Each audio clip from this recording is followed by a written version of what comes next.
Everyone, and welcome to this week's Agile London. Thank you straight away to everyone that's joined this evening, and a big thanks in advance to our three speakers, who I will introduce shortly. Just to remind you, I know some of you probably get a bit bored of hearing me say this, but there's a lot of new people that do join each week as well. Just a couple of house rules. If I can ask that all of you remain on mute throughout the whole session. And can I also ask that if you have any questions, and I do actively, request and encourage questions, please privately mention them to me in the chat at the bottom of your screen. Please be clear to which speaker you want me to ask the question to, and please be really clear with your question, because I do often get questions which actually might be a little bit above my my knowledge level, and put them in layman's terms for me and help me out. So yeah, as I say, if you could just stay on mute for the event and put your questions into the chat at the bottom, and I will ask them to the speakers at the end. The reason we do this is, everyone on here has joined to listen to our three great speakers this evening, so I like to sort of maintain the fluidity of the event. And often people want to hear me ask the question so they can hear the question clearly, and then give the opportunity to our speakers to answer them as well. So I've been looking forward to this one. We have got three speakers tonight. We've got Tim Robinson, who is a transformation coach at Tesco Bank. His talk is Corpulent Coaching. We've got McLaren Wallace, who is our Director of Psychology at Lithia Group, and his talk is A Continual Process of Becoming. And returning, we've got Scott Seabright, who's an Agile coach at NatWest, and his talk is on what I learned about running an open space meeting. I believe it's in a large bank in times of COVID. I think I might have had a spelling error on the meetup page.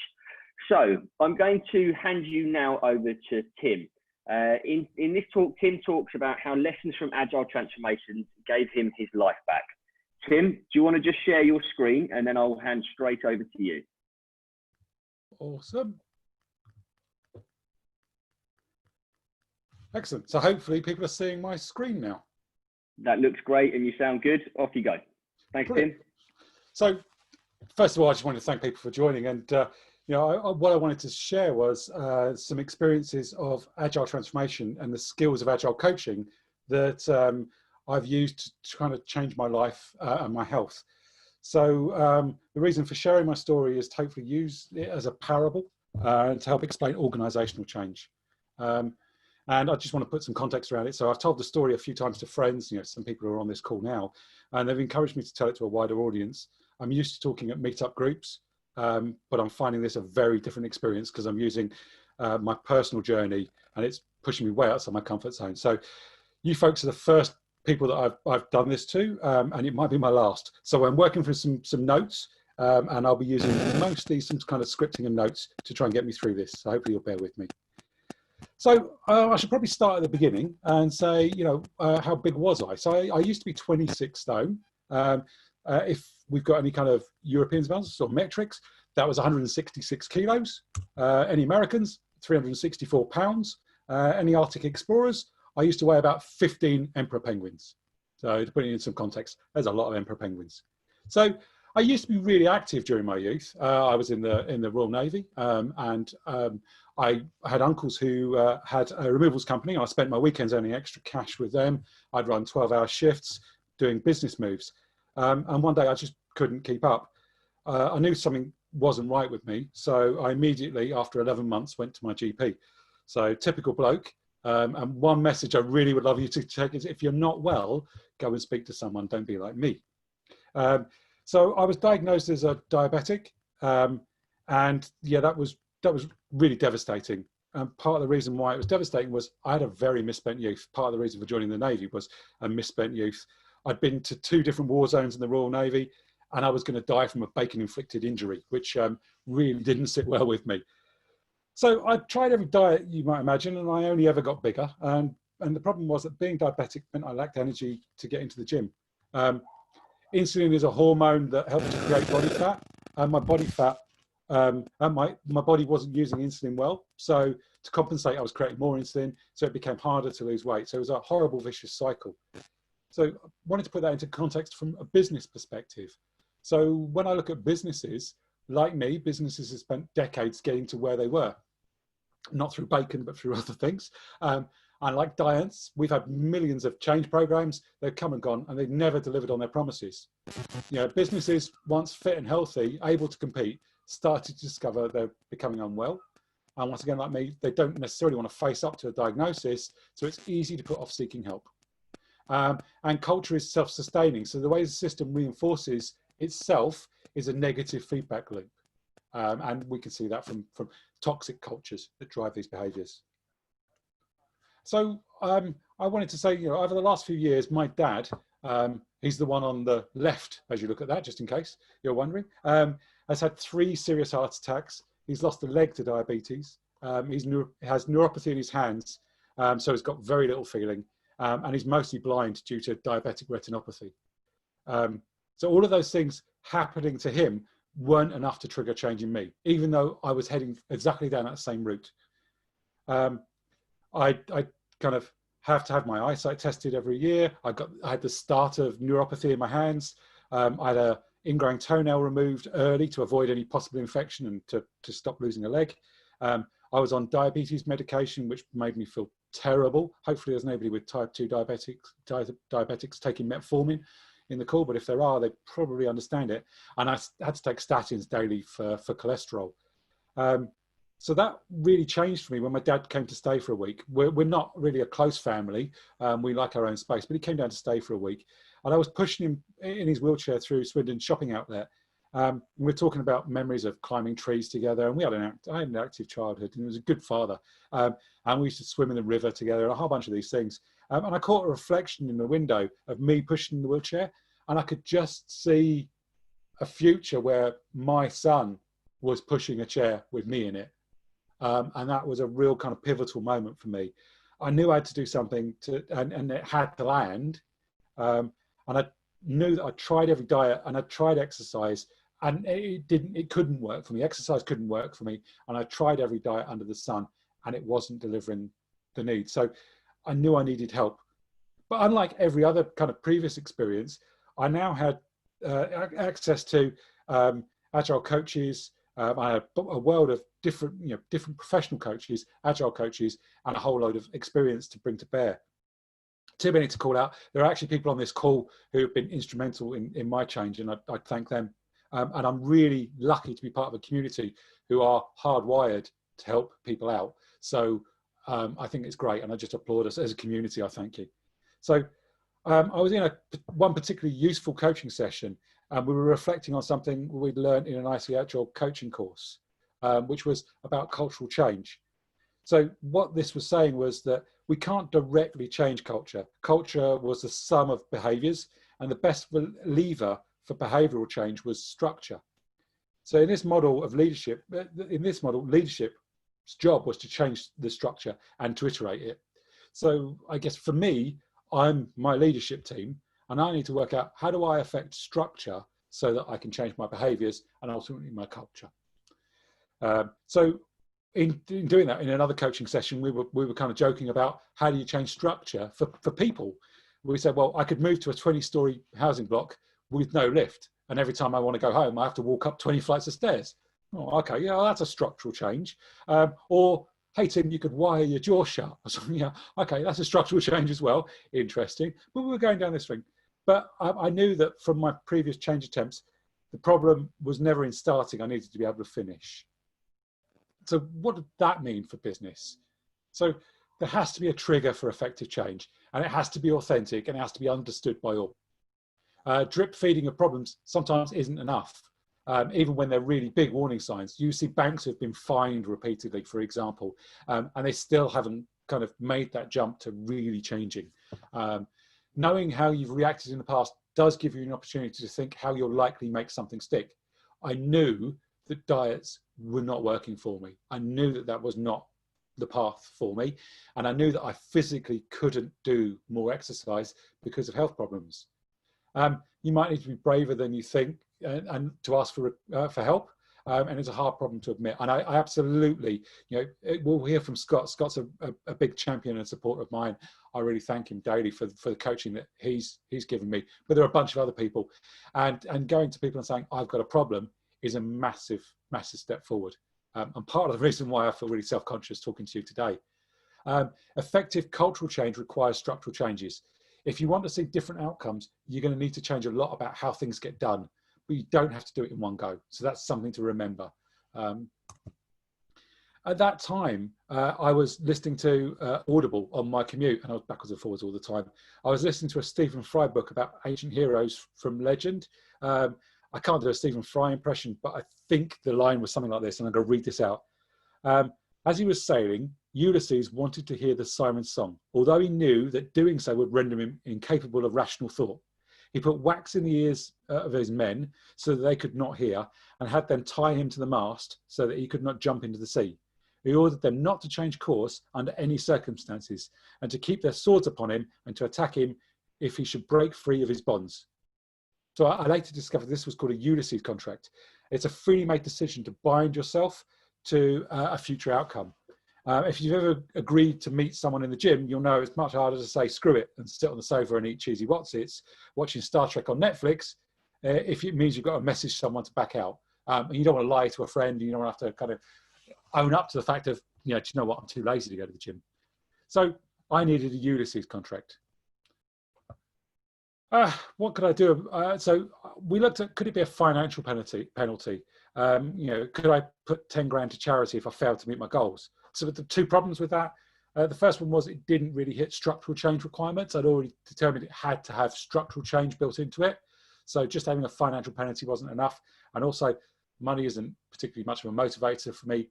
Ask my accountant, he'll definitely agree with that. So I'd done a massive amount of research, and I discovered reports showing that a weight loss of just 15 kilos was associated with diabetes remission. Around that time, I was at a meetup with Dave Snowden, who'd gone into diabetes remission through increased exercise and diet, and knowing it was possible, and knowing someone who'd done that was a massive inspiration. But I knew, once again, Dave's path wasn't mine. I couldn't increase my exercise. It wasn't going to work for me. I tried that, it didn't land, and I knew that diet wasn't going to work. But the joke we've made about wiring my mouth shut actually was interesting. It was a structural change, and I could change my behavior and in turn fix my challenges. It couldn't immediately change my mind. I was locked into a contract of sorts, but I couldn't continue working with my jaw shut.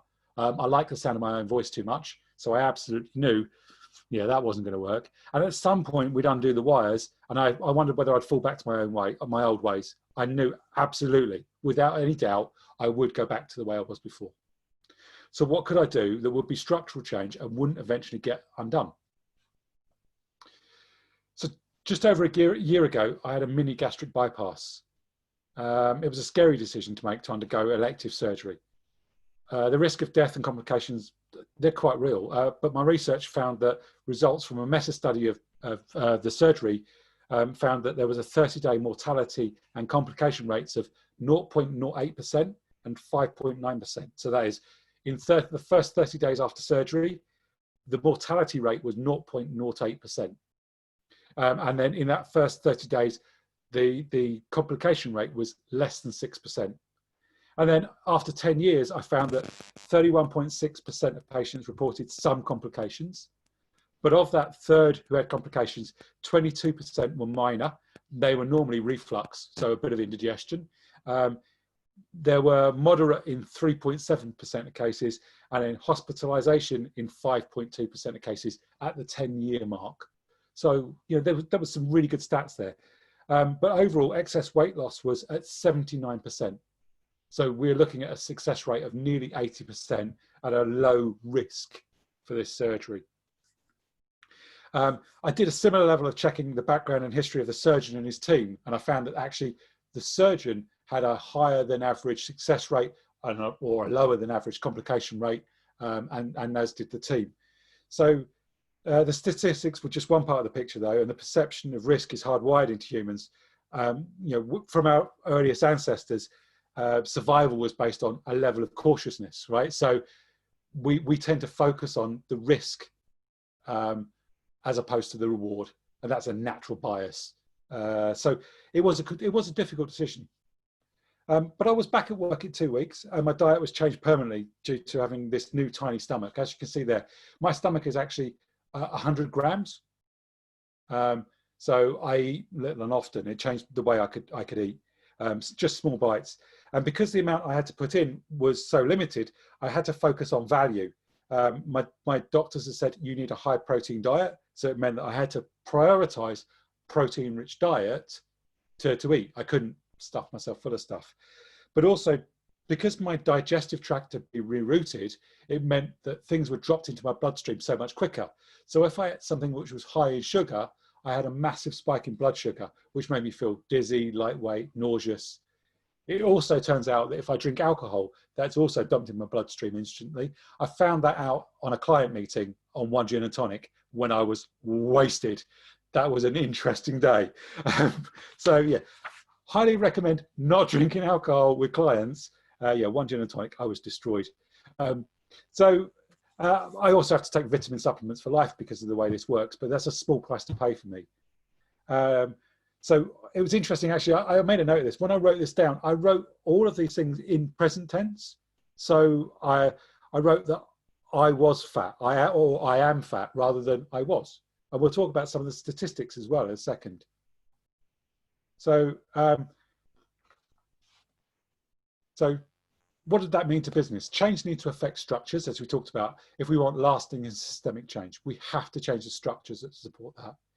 Changes need to be based on knowing the history and constraints and tailored to individual needs. There isn't an off-the-shelf change platform.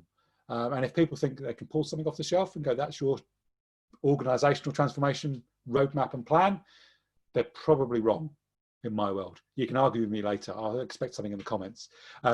I understood the risk of change, and based on the data for the surgery and the surgical team, I could evaluate the risk. So there's a question there. How can we help organizations to better understand the risk of change and who is supporting them on that transitional journey? And one of the notes I wrote down was having a bunch of certifications after your name supporting a team might not be the best measure of success. My surgeons had statistics which showed how successful they'd been in the past. So there's an open question there. Successful transformation. So I just wanted to say that, for me, I wanted to look at the measures of success. I don't know if you've seen this before, but I looked at this in terms of me as the primary measure, and then there were others as a secondary measure. There were outcomes and outputs. This is a really good way of looking at value-based decision-making. I mean, everybody's seen a 2x2 grid, but in this case, I looked at this top right-hand corner. What was I looking for? Remission from my type 2 diabetes, reduced reflux, so acid reflux, and better sleep. And then output, well, I wanted it to be smaller. I wanted to be happier. I wanted to reduce my cholesterol. For other people, I wanted to have a better quality of life. I wanted to be able to do things with my family. That was super important. I wanted to have a longer life. I wanted to live longer. And I wanted to be better looking. It's important, partially. So in terms of results, so type 2 was in remission within the first 90 days. So pretty much immediately. Better health over the last year. I've had more energy. I'm still not sleeping. My insomnia has not been fixed. My quality of life is much better. We'll talk about that a little bit more in a second. I'm on track to live for about another 10 years, I think. My waist size has gone from a 46 to a 32. I'm not particularly happier, and I can take some lessons away from that. I'm not really going to talk about that so much here, but mental health probably isn't related to being fat. Fat is probably related to mental health, but that's an interesting thing for me. And I'm clearly better looking. You haven't seen me in the past, but I'll show some pictures of that. So that's an empirical measure. So successful transformation. Oh, I need to go back a slide there. So this was me and two of my bestest friends. We'll hear from Scott shortly, who's also on his transformational journey, and Martin Burns, who's deeply missed. Anybody who knows Martin will know what a character he was. This photograph was taken to highlight the optimum shape of an agile coach. Just to be clear, 3 fat men with goatee beards wearing glasses. This is quite obviously evolution's answer to agile coaching. just to be clear. So if you aren't fat with a beard and wearing glasses, you're doing it wrong. This is kind of me now, a much slimmer version of me. This was me, getting my life back. I was up in Scotland with my family. We went whitewater rafting. Look at me, I'm a hero. Look how good I am. This was 3.5 seconds later, just to prove I'm not great at whitewater rafting, but I could do it. And I couldn't have even got in that raft 6 months before. I was absolutely exhausted at the end of it. I've still got a long way to go in building my stamina, but I wouldn't have even contemplated doing that as an activity. And then metrics, I just wanted to kind of call those out. So as much as it's not useful to read through these things, I just want to kind of say that my body fat has basically halved from 37.5% to 18.6%. BMI from nearly 40 BMI to 23. Weight 130 kilos to 76 kilos. Waist 46 to 32. All of those are great metrics. You can see my weight loss. Would anybody like to guess when I had my surgery based on that graph and the weight loss that I've had? This is actually quite a compressed timeline, and my weight loss has plateaued quite nicely. I am sticking around 75 to 80 kilos, and I'm quite happy with that. It wasn't, my success goal was not to be skinnier. My success goal was to fix my health challenges and issues, and I've done that. So this is a great metric, but it's not the outcome that I was looking for. It's an output. I've also put in there about HbA1c. HbA1c, for those that don't know, is a rolling 3-month view of your blood sugar. And right here, you can see I'm in the optimal zone for my blood sugar on that rolling 30-day thing. So diabetes is talked about in terms of remission, not reversal. It's like kind of cancer. Cancer will go into remission, and you might spend the rest of your life in remission. In all likelihood, I will, in later life, have type 2 diabetes again, but I've put that off maybe for many years, which is a great place to be. So what did that mean for business? I had measures of success. I used data to ensure I was on track. Not all of the measures have been met. So my hypothesis didn't hold true. As we said, my insomnia wasn't caused by weight. So for anybody who's interested, I'm using CBT to learn better sleep methods. I put in there, not CBD, that's a whole other getting to sleep tool. I might investigate that later, who knows. And I celebrated success by taking my family away and doing stuff, but I recognized I was still on a journey. So I just wanted to kind of bring that to an end, and I wanted to call out the important points that I really want you to take away. If you don't feel like yourself, see a doctor. Really important. It's got nothing to do with Agile. It's got nothing to do with change. Don't be the typical middle-aged white bloke like me who's invincible. Go and see someone if you are not well. Change needs a catalyst. Change that lasts must involve structure. Changes should include a Ulysses contract if you're going to make them stick. Otherwise, you potentially will fall back to those old ways of working. Data drives decision-making, and data determines progress and next steps. So that was really pretty much all I wanted to cover. And I know I've gone through that far too quickly, but that's my nervousness coming to the fore. I apologize for that. I'll hand back over if that's okay. Tim, thank you very much indeed. That was very, very good. I'm sure everyone on this call, I'm seeing many people applaud, really, really valued your honesty there. Well done. Yeah, it was tough for me, so thank you for that. And good, proper feedback at the end will be good. Thanks, Ollie. You're welcome. I'll be sure. I'm sure our lovely audience will put some feedback in the chat. Thank you again. Okay, so next up, we've got McLaren Wallace, Director of Psychology at Lithia Group, and his talk is a continual process of becoming. In this talk, Ian talks to us about how a better understanding of human psychology can help us develop better products and service. Ian, do you want to give your screen share a whirl? You're currently on mute. There we go. Yeah, perfect. just unmute it and just share my screen.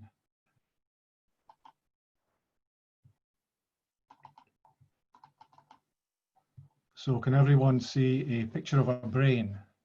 That's good. Yeah, you're sounding good, and the screen share is good. Over to you, Ian. What I'm going to talk about in the next 15 to 20 minutes, unless I get completely carried away, in which case Alex will rein me back in with his shepherd's crook, is just a different way of looking at human behavior and human psychology. And I'd really like to thank Tim from the bottom of my heart about that fantastic talk and the experience he shared. And I'll be sharing some perspectives on what he's done is a really, really human way. It's a really natural and organic way to engage with uncertainty, tension, and challenge. I've worked as a psychologist in many different industry domains and sectors. I was voted the most innovative organizational psychologist in the UK, he said modestly. So I'm just going to chat about a different approach that I've been taking and with some colleagues like Scott Saveright have been taking to understanding human behavior individually and collectively.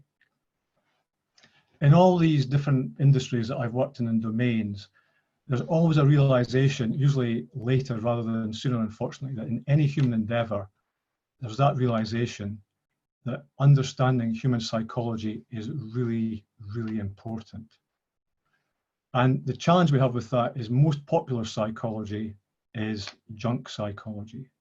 So all these lists, hacks, weird tricks, things like Myers-Briggs, in fact, all of psychometrics, triune brain, left brain, right brain, Maslow's pyramid, all that stuff is just junk and nonsense.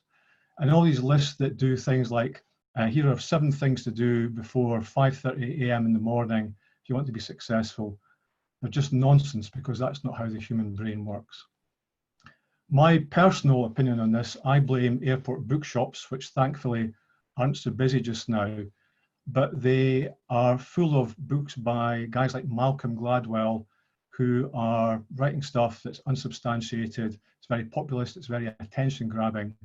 But in my opinion, these airport bookshops are the modern Plato's cave. People are getting a kind of a glimpse of what's going on, but it's really distorted and not really that useful.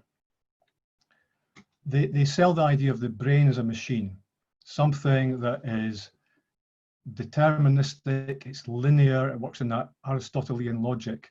It's all full of cogs and gears.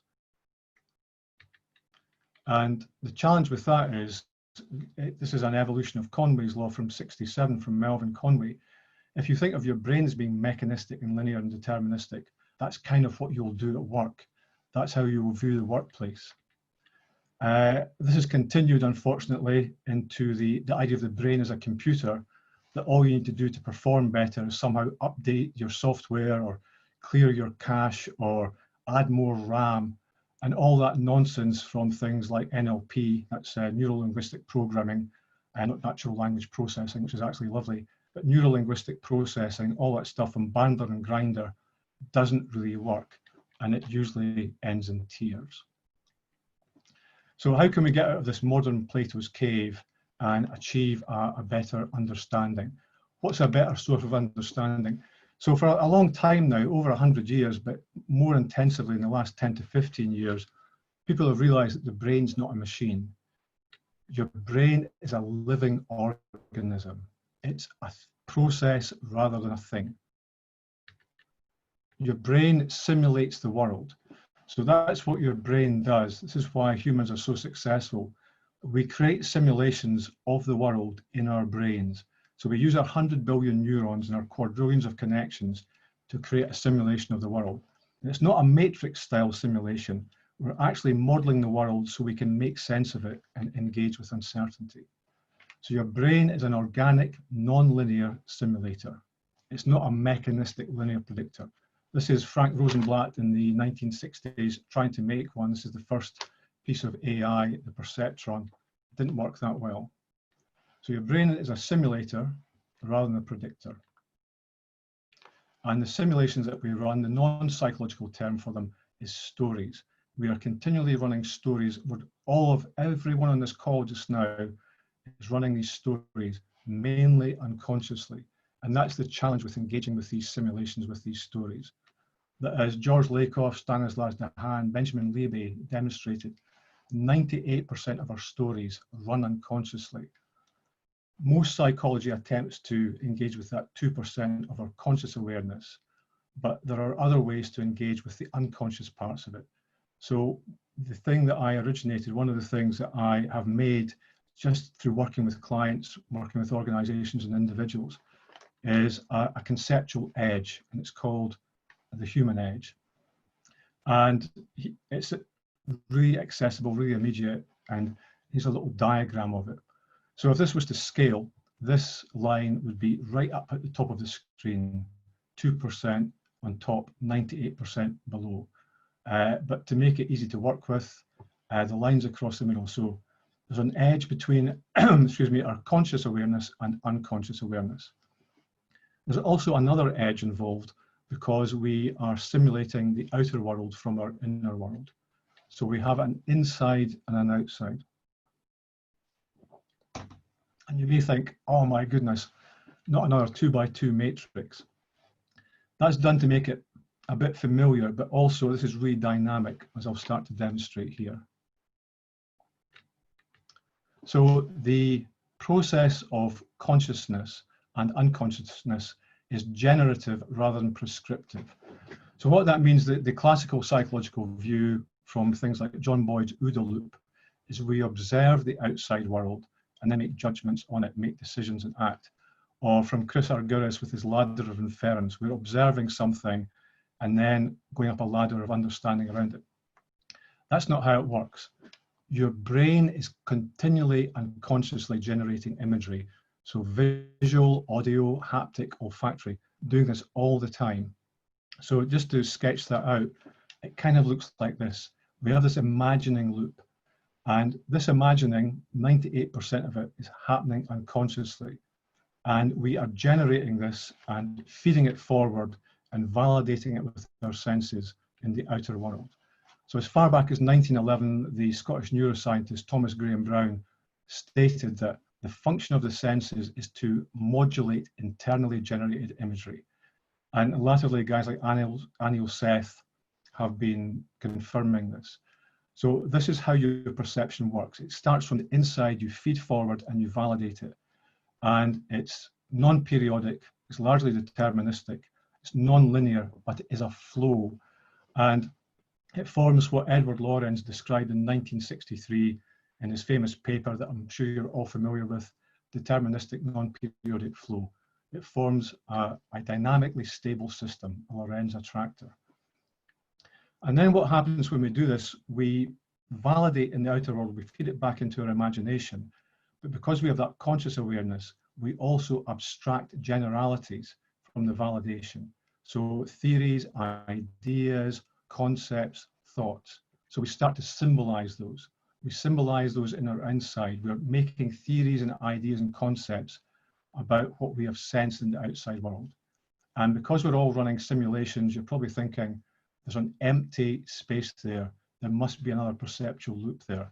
And you're absolutely right. What happens is we then take what we have symbolized, our thoughts and ideas, our concepts, and we feed them back forward, mainly unconsciously, into the outside world in a process of dissemination.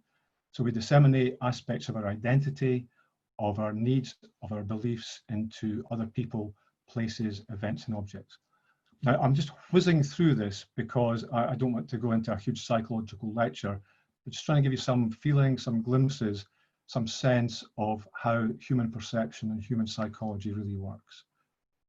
And those four perceptual loops are folded together plectically to form this plectic Lorenz attractor.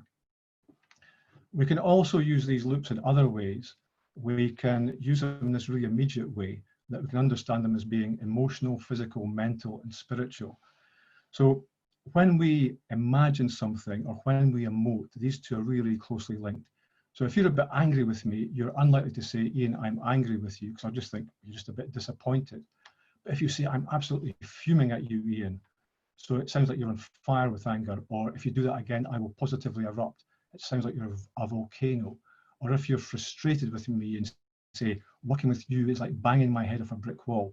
We use linguistic and physical imagery all the time to express our emotions. We validate those with physical things, what we can sense, what we can see, what we can feel, what we can hear. And we also When we abstract those, they become mental things, theories, ideas, and thoughts. And when we push them back out unconsciously, they become things that we explore in that spirited way, things that raise our spirits, lower our spirits. And it's not spiritual in the sense of any religion or theosophy. It's just something exploring the unknown. And we can map that again to something even more immediate: hearts, hands, heads, and horizons. So we feel with our hearts, we sense with our hands, we think with our heads, and we explore with the horizons. And in that, just even working with these individual loops, sometimes you're trying to work out something that's to do with your heart, as Tim was talking about in his amazing talk, and you're trying to use your head to do it, and it doesn't really work. You have to get into your heart, into your emotions, understanding what you're imagining, what's going on there, to actually do something with it. It can also happen when we try and work too logically with something, when we're just using a couple of the loops there, when we're just looking at things that are really conscious, so theories and senses. And until quite recently, until the 19th century, the word psychology meant the engagement with the soul and spirit. That's the original Greek meaning of psyche, is soul and spirit. And it wasn't until the late 19th century that psyche actually came to mean mind. So anything psychological, if you ignore the soul and the spirit in it and try and just solve it logically, it doesn't usually work out that well. We can also go the other way. We can have what Tim's been describing here as that Ulysses contract, what's happening emotionally and spiritually below the surface. We can do that, but as Tim showed, we really need to look at the data, look at the facts above that. And very often people get caught in those myths, as we've found out with things that I'm not going to mention, but are happening all the time around us, that people get deluded by these myths because they don't actually engage with critical thinking and what's actually happening. We can also see it here when people idealize things, that they don't actually validate them in the outside world or understand the stories that are being told around them. And this is one of the big challenges with airport bookshops, are all these lists, is that they're all idealized, that they say things, this is what you should do, this is what you could do, this is what you would do. And in that ideal world, all these books work. But in reality, a lot of them, you engage with tension, or you engage with really complex, ambiguous, paradoxical situations. So how can we avoid the tiers? So just very, very briefly, I'm going to describe ways of working with these edges, and particularly navigating the edges. One of the ways that Scott Seavright and I have been doing this is understanding psychological safety, understanding where you feel safe within a loop or safe within an area, and why you feel unsafe crossing an edge, crossing a boundary. Like Tim's been talking about, he was feeling unsafe about sharing these really personal feelings, and absolutely brilliant talk, but that feeling of you've got to cross a boundary, you've got to cross an edge. So a lot about working with your perceptions is navigating those edges, and that can be a really scary thing. So this is what Tim was talking about. I wish I'd said I just made this slide up, but this is such universal human behavior. I did this slide a few days ago. So you can imagine Tim there in that idealized psychological loop. He's got the memory of pushing his father around. He's got the desire to change. He can imagine himself thinner. He's thinking of a structure that he can use to change his behavior. He's thinking of what resources he needs, and he's analyzing all the data from that. But there's a challenge with this, is crossing those edges, crossing those boundaries, and navigating them successfully. And this is how we feel. We feel it's precarious. We feel it's risky. We're not sure if it's going to work. We're not sure if we can actually get through that journey. So navigating the edge, there's always a gradient across an edge. There's always a gradient as we cross that boundary. We feel like we're pushing against something, or something is pushing against us. And there are various gradients. It might be an authority gradient. We might feel that someone has the authority to say yes or no to us. Or we might feel we need the authority to do something. It can be a status gradient. We can feel that someone has higher status than us, so they can prevent us from crossing that boundary. We can feel that we are a nobody, that nothing's really going to work for us. There can also be a belief gradient. We can believe that we're not good enough. and the classic imposter syndrome, or we can believe that we're too good in Dunning-Kruger. And there can also be inverse gradients, where we believe, we feel, we think that we're no good at something, and other people thinking you're absolutely brilliant at doing that. So working with these gradients, identifying these edges, understanding them, engaging with them, and navigating them becomes really, really useful. So in summary, this sounds like a platitude, but it's really powerful to remember we work better as humans rather than as machines. So if we remember that we are all human beings with our frailties and failings, but our brilliance and amazingness, we work better that way rather than just thinking that we are a cog in some corporate machine. Our brains are organic, non-linear simulators. They're fabulous things. They can engage with ambiguity, with paradox, with complexity, and they can help us navigate that. So rather than doing it in that mechanistic, Aristotelian, logical way, by actually understanding that we're simulating the world and we can understand our perceptions of it and engage with those perceptual edges, we can really make a difference. We use our non-linear simulations to make sense of uncertainty. That's why our brains have evolved. They're really, really good at making sense of uncertainty by continually running simulations of it. One of the challenges we have in crossing those perceptual edges is we can get stuck in our stories. So Tim had that story was that he was just a big guy, and then he decided to change that story. He changed those simulations he was running. It's an iterative process. It's based on error rather than failure. Failure tends to be pass fail. It's binary. It either worked or it didn't. How our brains work is they work on error. How far away are you from the desired output? So if I lift this glass of water to my lips, I'm continually working on how far away it is. That's an error. That's closer, that's closer. It's the same when you're driving down the road. If you take a second to look at your hands on the steering wheel, even though it's a perfectly straight road, you're making continual tiny corrections. So you're always, when you simulate, how far away are you from something rather than have you passed or failed? And so our brains are using approximation rather than estimation. So in an estimate, you're trying to predict the value of something in the future. In an approximation, it's proximal. How close are you to the outcome you desire?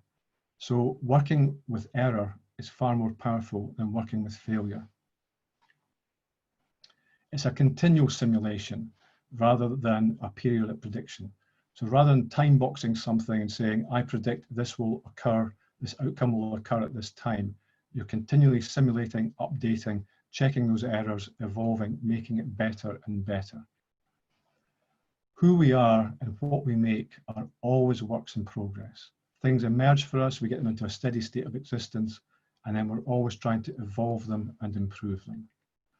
And to be a human is to be in that continual process of becoming. We're all works in progress. We've been people, we are people, and we can use that experience and awareness, use our perceptions to become people. So I'm Ian Wallace, Ian McLaren Wallace. If you'd like to get in touch with me and chat a bit more about the human edge or psychology or why I've got this fascination with Laurel and Hardy's shifting pianos, please do. You can go to the website, LinkedIn, Twitter, YouTube. I don't use Facebook anymore. I deleted that a few years back for reasons that are becoming obvious. Thank you very much. Ian, thank you very much indeed. I thought that was absolutely fantastic, and I think incredibly poignant to our audience as well. I thought that was really great. Thank you very much. Okay, up next, we've got Scott Seabright, Agile coach at NatWest. His talk is what I learned about running an open space meeting at a large bank in times of COVID-19. In this talk, Scott will review his experience of using Agile open space techniques for a large engineering team of a UK bank.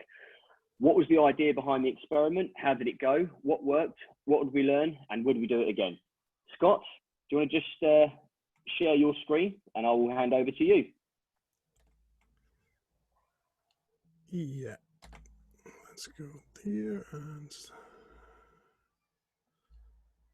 Hi, everybody. Okay, that was a really great. That's two great talks tonight. I feel that this isn't going to be a great talk after Tim's very personal story and Ian's very, yeah, it's made me think. I love the diagrams as well. In fact, I feel we had I feel we had the heart and then the head. So I'm not sure where I am. Probably the stomach. Okay. I was going to do a talk on psychological safety, and last week we did something, and one of the things that Ian was talking about was the authority gradient. So I'm an agile coach. I work in a large organization. I go along. I work to teams. I work to different levels in different areas. On the call tonight from India, so it's quite late there, is also one of our product owners, Pankaj. As I talk about this, I might call Pankaj in to share his views. But one of the things I noticed was there was seemed to be a gap, especially with us all being offline and us all being in separate meetings, and especially when COVID happened, meetings, everyone filled up their commute time with more meetings. And we ended up in a situation where there was lots of decisions getting made without the general group being involved, lots of pivots happening without the group understanding. And because we were laying people off and getting rid of people, everyone was terrified to say anything. Because if you're ever going to feel, safe or psychologically safe to do to speak up about the way things are, you ain't going to do it in the biggest recession of your lifetime. And you ain't going to do it when you've already seen 20 people walked off the building.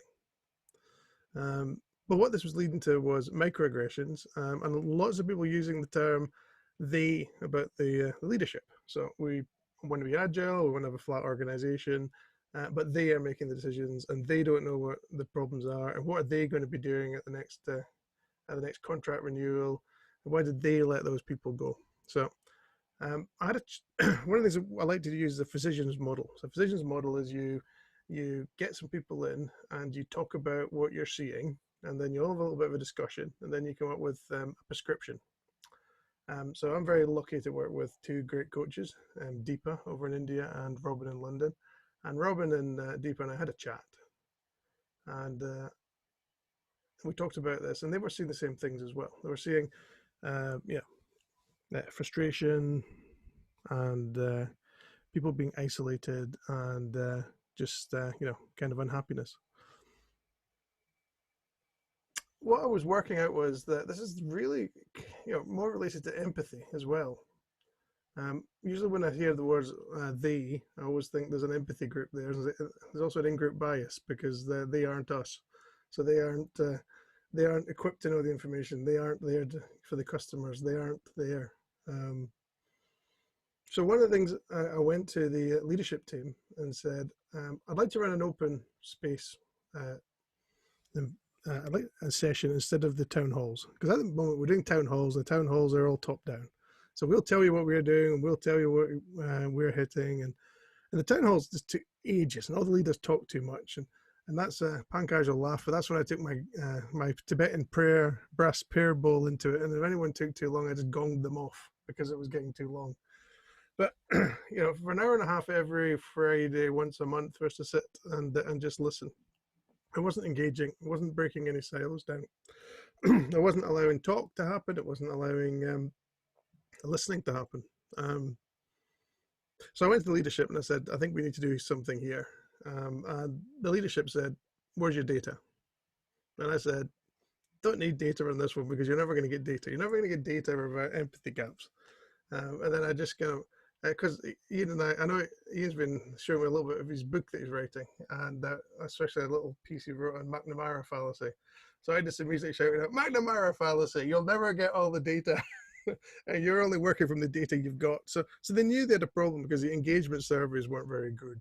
And although they were getting slightly better, but you just can't get information on the things that people are scared to say because of situations. And that authority gradient, as Ian talked about. In fact, I couldn't have got Ian's prepped this so well with that talk. I couldn't have done it better. I'm just going to ask Pankaj to speak now. Pankaj, in India, were you finding the same issues with the town hall and the kind of a little bit of disconnect going on? And thanks for staying up, by the way. It's about midnight there.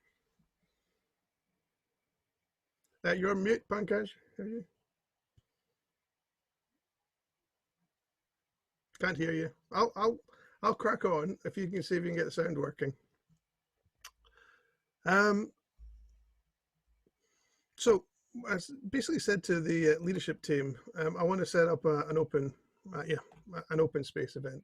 Now, open space technology is a general event that can be used for any topic. And then Daniel Mezig had taken that and he'd pulled that into open space agility. And in these sections, you really got structured open meetings that people can do a lot of things on. And I was actually a bit scared. I didn't want to go for such a large setup. What I wanted to do was go do a test. Because I realized that if the leadership did something and it didn't work out, then they would never do it again. So I gave a lot of thought, and there's a couple of techniques that are in liberating structures, and I've got links to them in the last slide, and I'll put this in the chat so everyone can get the notes from this. But there's a thing called a world cafe, and a world cafe is a way of having small conversations in little tables. Has anyone done that before? If you want to pop in the chat. So it's something we use in the physical meetups, but so we just adapted it for the little bit of the world of Zoom. Let's have a look at the chat. Yeah, good. Yeah, and so one of the things that we had to do was we had to set up different Zoom numbers. Are you able to talk yet, Pankaj? No, still can't hear you. Sorry, can't hear at all.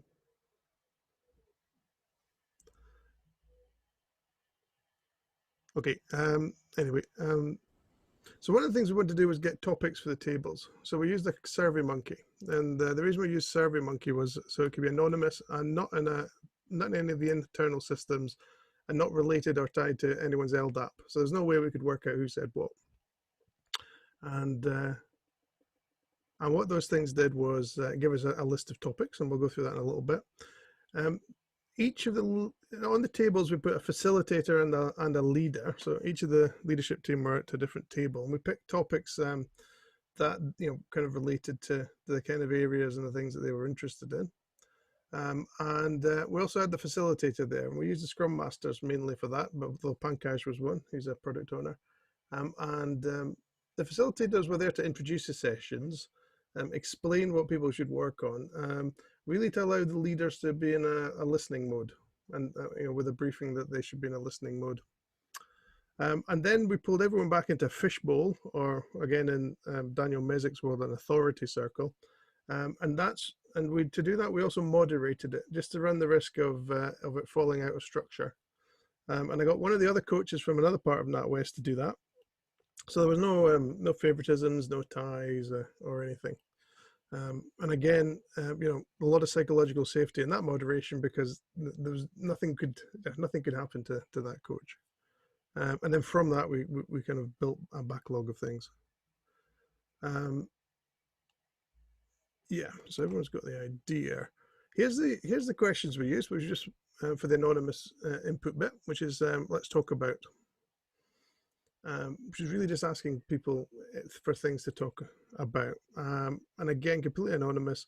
And we've got some fairly open stuff from, well, I won't mention them on the call because it is being recorded, but some passive aggressive stuff came through on that as well. But on the whole, everything was constructive. A lot of the usual topics you'd expect.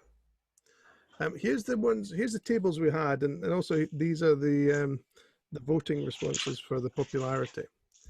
So customer focus and customers and customer demand was a popular table. Growing our people, so rewards, learning, and leading, and Pankaj on that one. Contracts. Again, contractors were taking a hit through the cost cutting exercise.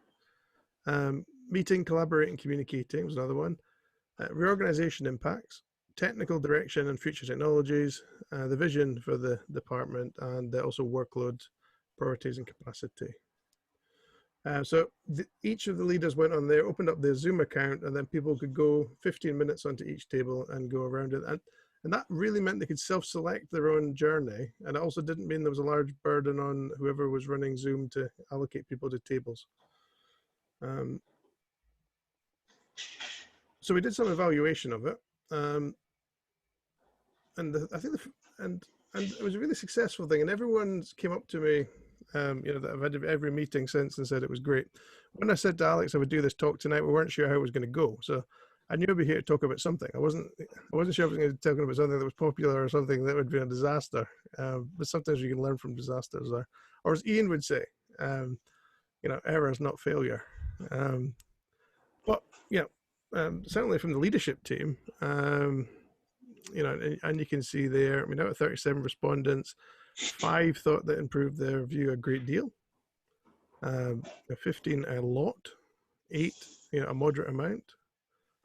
So really positive stuff there. So they really liked the leaders for doing this, and I think that's the key for doing this again. The leaders were terrified that this would go wrong.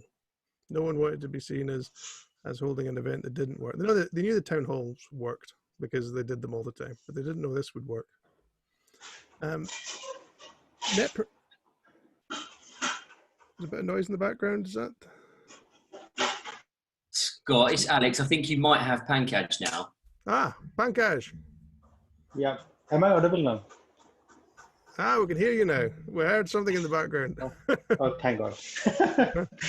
Yeah, it's almost midnight now. So Scott there. First, I was not, I'm not prepared. So anyway, but regarding that World Cafe and then fishbowl sessions, yeah, it was pretty awesome because, as you said, monthly town halls were quite boring.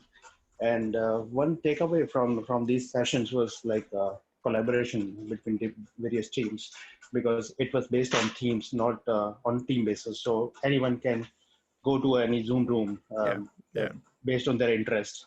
And then ultimate takeaway was the fishbowl, which was a kind of transparency in its own, because the leadership team was discussing the ideas and various concerns in front of everyone. So and agreeing things and taking actions to improve things as well. So yeah. So I'm hoping that at least 1 or 2 actions they materialize and benefit the group as a whole. So really good, Scott. I'm looking forward to the next one as well. Yeah. So this is an NPS score. Don't know if any of you know NPS scores, but basically they rate things in boxes from 1 to 10, and it's whether or not you would actively promote it or not. So we had, 1 person was in the 0 to 6, 13 people were in the 7 to 8. So they're kind of passive. So if anyone said, what do you think of that? They would say it was brilliant. But 23 people, right, in the 9 or 10, that's 23 people that will actively go and tell people. And I'm not joking. I've had about every meeting I went to, everyone said that open space was brilliant. And in the fishbowl where everyone came back, the leaders kept saying that they'd learned things, or they'd thought that the reorganization was going well, but now they're not so sure. They thought that people were comfortable with this, and now they'd learned something else. And that's really gone back again to Ian's piece about the, they'd been running a simulation that everything was fine. And then when they were actually talking to people, the simulation changes. I think where the World Cafe comes in great. If you're sitting there and the first table come in and tell you something, you might think, okay, maybe that's not true.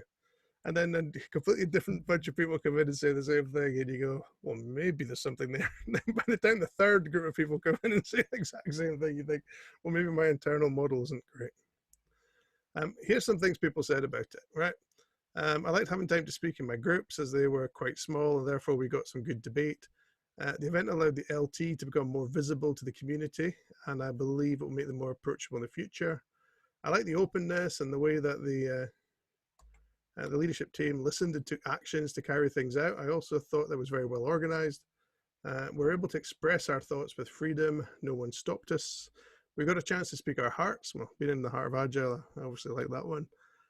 Fast-paced and ability to speak freely. The openness, the fact that the comments were listened to rather than simply debated. Good opportunity to share a view to the wider group without potential comeback. Again, we briefed all the leaders. Nothing that's said in the meetings, you can act on or take a revenge on or anything. So the World Cafe concept, the ground rules were clear. The LT listened with intent to understand and not intent to respond. This meant the LT could fully focus on listening and understanding without having to think of an immediate response. I love this. Small cafes give a comfortable atmosphere to speak openly about things you're concerned about. Love the fishbowl where the LT were talking about the things they wanted to talk about. That we want to talk about. I don't think there is enough room in this little box to give my positive feedback. Okay, so I did an experiment. My experiment was that this would help the organization get together and work together and get a list of things that could help the relationship. And I think I've proven the hypothesis. I'm very excited that it was positive. I'm a net promoter. I'll definitely promote this. And the two books that I used to do this, one was the World Cafe work comes from the Liberating Structures, and the Authority Circle comes from the Inviting Leadership. And in the appendix there's tips for how to coach leaders. And other techniques are in the Liberating Structures as well, which is a great book. I really recommend it. And there's a website and an app. So again, really good for liberating structures. I just want to finish on saying a really big thank you to the leadership team, because A, they didn't have to do it. B, they were all very, very scared about doing it. They didn't say they were scared, but they were scared. And I think that kind of bravery and courage from leadership, is real servant leadership. And on that note, I'm going to stop, and I'll copy the slides to you. So I'll put that in the chat now. Scott, thank you very much indeed. Great talk. So a couple of questions have come in. Ian, a question to you. What immediate advice would you give to somebody who could be finding things difficult during this pandemic? So an easy question to start with. There's one of the processes we use around working with conceptual edges that Scott and I have used a lot. It's called name it, claim it, game it, tame it. And it's just a really straightforward process that if you're feeling anxious, if you're feeling tense about something, the first thing you have to do is to be able to identify it and name it. Because most tensions and anxieties, they stay in that 98%, in that mythical unconscious level, and we never actually identify why we're feeling so uncomfortable. So you can do it through linguistic imagery, you can do it through talking to people, but you need to identify what that tension is. So it might be in the pandemic, you might be worried about catching COVID-19, or you might be worried that you are going to lose your current employment. So identify that thing first, just name it. And as soon as you start naming, identifying things, it's something that you can start to engage with. If it's anonymous and faceless, just start feeling the seat of your stomach, then it doesn't really work. Once you've named it, you can claim it, understand your contribution to it. So quite often we feel powerless, we feel like victims.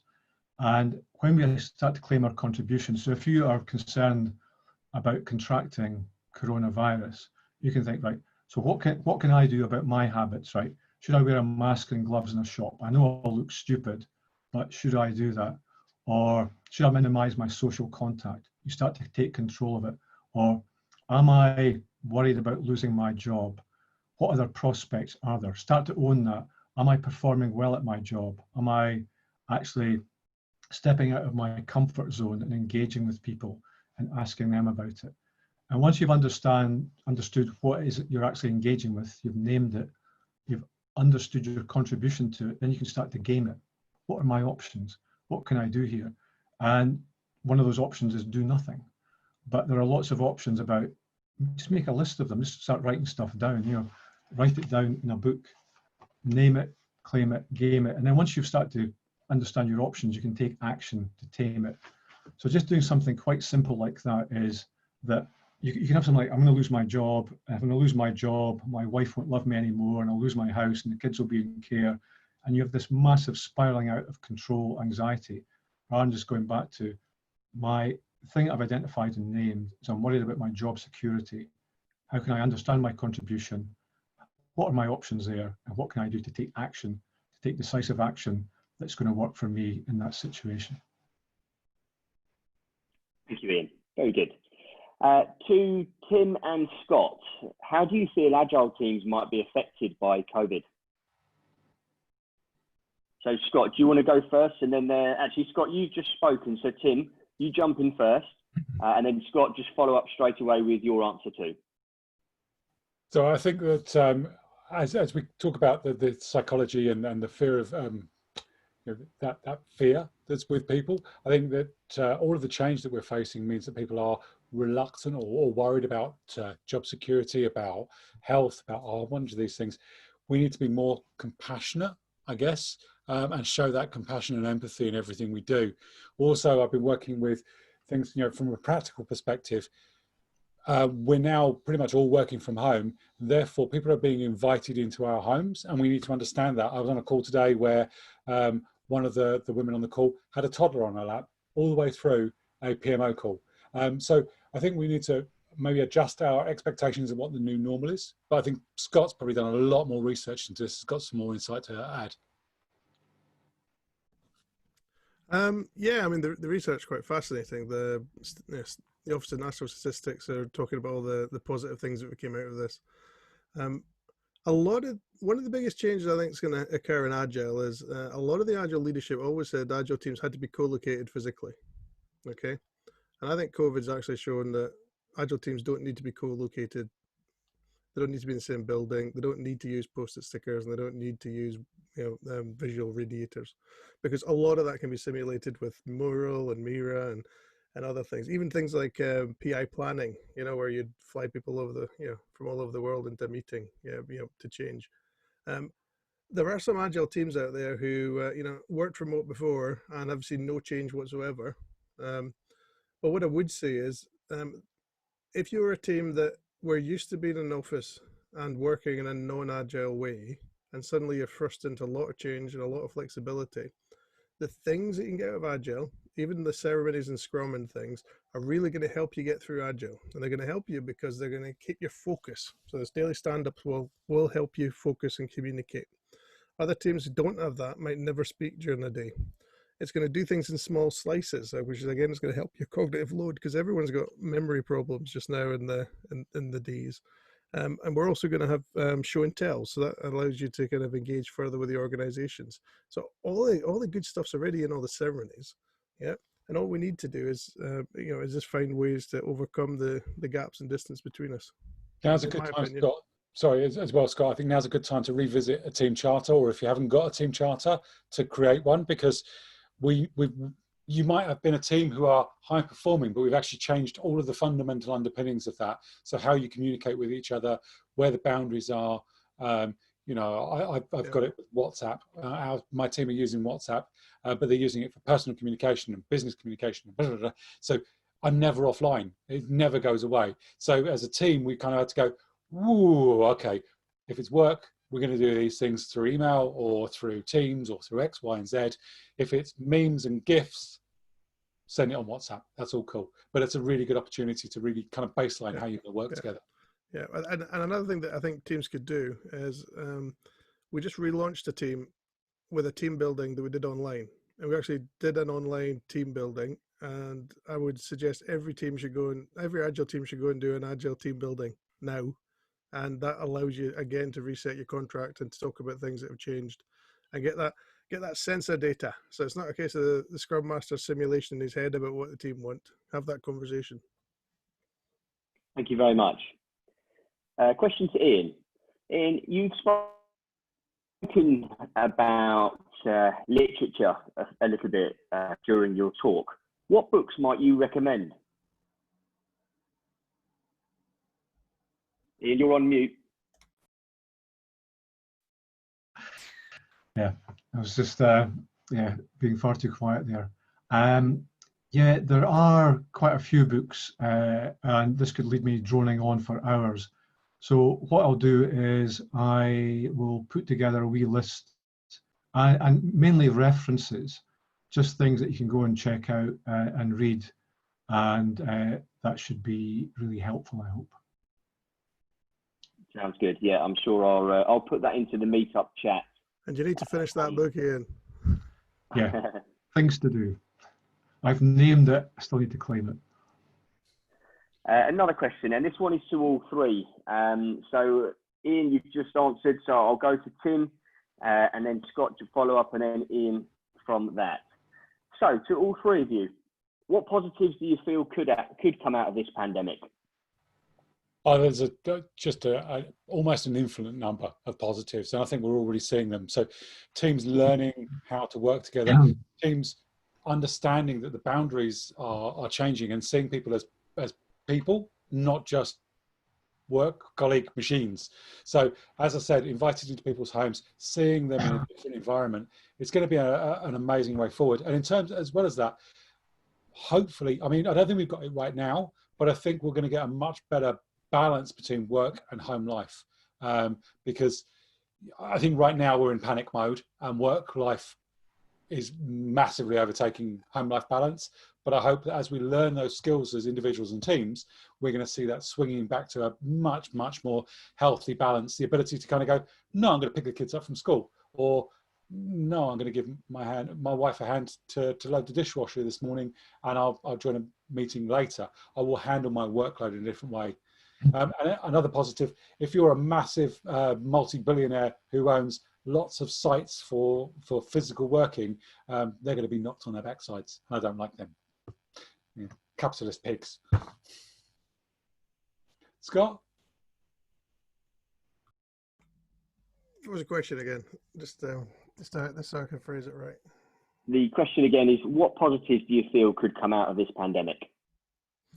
So just to caveat that, I think there'll be some positives in the longer term. I'm very pessimistic in the shorter term. I'm very pessimistic. I'm very pessimistic for where the economy is heading. I'm very pessimistic for our government's ability to actually understand, track and trace. So I think we're going to be stuck in a bit of a holding pattern with an economic crisis for a while. And we're going to be, and that on top of, having to renegotiate most of our trade deals when, one of our trading partners won't even give us the bloody drugs for the medicine, and the other one, we just agreed to take 3 million people off them because they're taking freedom away. So these are our economic people that we're going to have to deal with. So I am very pessimistic. I think COVID is going to enable the worst behaviors of all the worst capitalists, people out there, and everything else. Thank you, Scott. Didn't answer the question at all. Yeah, I mean, you sort of answered what negatives you feel might come out of this pandemic. Have we got? I mean, could you maybe throw a few positives out there? Yeah. Well, if we go the way we're going, I'm kind of Scottish and vote SNP, so I think we'll have an independent Scotland. Can I have citizenship, please? Yeah, but we'll test you at the border. Go for it. And Ian? Yeah, an independent Scotland sounds good. I absolutely love England. There's a part of England, an enclave called Old Etonia, full of Old Etonians I'm not so keen on, and I'd like to secede from that. So if we could all do that, England, Wales, Northern Ireland and Scotland secede from Old Etonia, that would be very super indeed. I think one of the really positive things of coronavirus, it's made us far more aware of our mortality, that we are human beings, we're brains inside animals, and that physicality is very, very important for us. In the human edge perceptual loops that I shared there, they don't happen separately. Our physicality is really important for our mental health and our emotional health and our spiritual health, as Tim was sharing. So I think it makes us more human, makes us understand what being a human being is. Being isolated from other humans physically makes us understand in some ways it makes the social bonds stronger. And also what Tim was sharing there about being invited into people's homes, that idea of that people do have other lives. People are not just agile coaches or scrum masters. They've got a whole lot of other different things going on. They're whitewater rafting down rapids and doing all sorts of crazy stuff. And personally, one of the major bonuses for me is that there are a lot less people going to airport bookshops, which can only be a good thing. So can I just point out, it might well be pop psychology, Ian, you can absolutely correct me if I'm wrong, but I feel that we're kind of hardwired to look at the dangerous and scary things more than we are the positives. And Scott, just pull your head back, mate. There are positives out there. You just got to go look for them. Thank you very much. So final question, I'll put it to all three of you. Do you feel it's too early to claim that remote working is as good as co-location? Go to Scott first. Okay, I was kind of careful when I said so I've always had the theory that co-location can be done and remote can be done, and depending on what your circumstances are, you should actually pick what's appropriate. But a lot of dogma was it had to be co-located. So I run some meetups in Scotland, and we've had Joanna Rothman in talking at distributed teams. There's not an awful lot of work on distributed teams, and just how to place them, especially if you place them across time zones, and where to, because a bit of an anti-pattern is what we've had before is teams aren't co-located, but the product owner's in London, but the team's in India, and then the communication gap and everything else. So one of the things that I would say is I don't think either one's as good, but I do think that sometimes if your problem is you want to do something that needs a lot of diverse thinking across different spaces where people can't be located, that's probably going to be a good option. And other times where you do have where you can have a co-located space and everyone is together, then that's a good option. And really pick your mode of operating depending on what you're trying to do, and not really be dogmatic about it. So so again, the answer there is, for some teams co-location is best, for some other teams co-location won't be best. But let's embrace always a working now, and let's not just make it like Joanna at a little ghetto at Agile 2019. Right? Let's make this a stream. How do we do this remotely? So, sorry, go on, Ian. I think it's been a really good thing. It's shown that we can work remotely. A lot of people a lot of angst and tension is caused by commuting, that you can spend 2 hours getting to your place of work and then 2 hours coming back, and there's a lot of tension along the way. So that ability to do many tasks sitting in your house, sitting in a nice comfy room, surrounded by things that you like, and feeling very comfortable and literally at home with what you're doing, is a really good thing. But I also think it's really good to have that social connection of being able to go to a space and actually share that with other human beings and pick up on all those unconscious cues, all those little clues that we tend to miss online. So I think the idea of being able to work remotely, we've proved that it works, and people were saying, oh, it'll never work. And just from my perspective, it should be down to personal preference. If you are really productive, really effective, really talented, and you prefer working from home because that works for you, that's it. If you need to be in a big, noisy, bustling office, if that's the way you work best, then that's the way to do it. So, I guess my response to the question is it too early to claim remote is as good as co-location? For work, all depends what that work is. It's terrible for table tennis, right? You kind of think about what the problem is you're trying to solve, much like, is Agile the right thing for me? What's your problem? What are you trying to resolve? I think we found out there are so many more things we can do remotely than we believed were possible. But I think we will find there are things that are still very, very hard to do remotely. I don't know what they are right now. I've yet to find something that I can't actually do remotely. If I put my mind to it, use the tools that are available. But I suspect given time, we'll find there are things that we just really can't do. Birthday bumps. Yep, birthday bumps. Cake, fika. It's really hard to do fika. Thank you. Tim, question to you. How will you distinguish between an Agile coach and a lifestyle coach? That's an interesting question. I'm not sure I've really put much thought into that before. I think Agile coaches have got an agenda. So the agenda is to apply an Agile lens to the problems that they're being asked to look at. Whereas a lifestyle coach absolutely would be looking directly to that person to completely own their solution. I am not a professional coach, so I don't feel particularly equipped to answer the question well from a coaching perspective, but from an Agile coaching perspective, as I transition from a coaching mode to a more mentoring or advising phase, I am using a tool set which is agility. Whereas as a personal coach, I don't know that I would have a tool set which was specific to a person. Thank you. And that brings us to a close for this evening. I'd just like to say a massive thank you to Ian, Tim and Scott for 3 fantastic talks, all 3 really gripping, really engaging, pulled some great questions from our audience. So thank you very, very much. We, from Agile London, and I'm sure on behalf of all of our audience, we really appreciate you speaking tonight. So thank you. Thank you to everyone else as well who joined Agile London this week. Great to see you back. We are back next week. This event has been recorded and will be up on our YouTube page within the next 24 hours.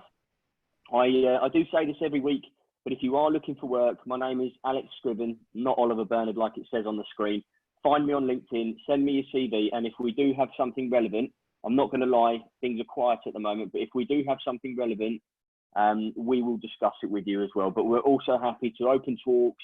I will connect you to the relevant teams within Oliver Bernard if you need to speak, if you're a developer or a tester or you work in DevOps, you're a BA, you're a Scrum Master, a coach, I'll connect you to the relevant teams and we will start to, get things going for you and we'll get you on our radar. So all that leaves me to say is thank you very much once again to Ian, Scott and Tim, and have a lovely evening, everyone. See you next Wednesday. Thank you, Alex.